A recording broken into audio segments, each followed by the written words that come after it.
Ons leef in 'n tyd waar dit vir kinders en jong mense baie moeilik is om te weet wat reg en wat verkeerd is, want alles het aanvaarbaar geword. Kinders en jong mense word aan verskriklik baie inligting op die internet en in die media blootgestel, maar hulle weet nie wat daarvan reg is nie.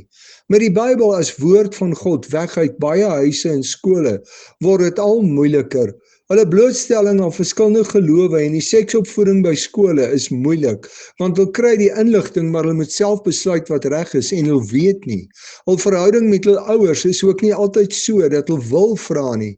Die gevolg is dat die vriende van die kind dikwels besluit wat reg en verkeerd is. Die groep vriende weet ook nie.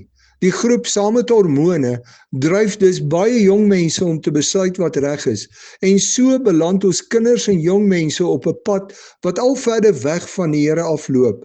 Dis baie belangrik dat ons in ons huise en verhoudings sal terugkeer na die Bybel as God se woord en mekaar help om te verstaan wat die Bybel oor elke situasie sê.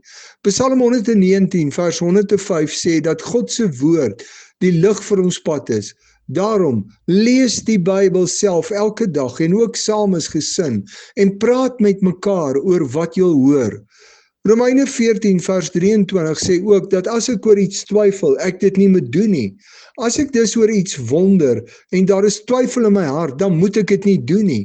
God help my dikwels juis deur onsekerheid en twyfel om nie die verkeerde te doen nie. As jy nie weet wat reg is nie, bid jy daaroor.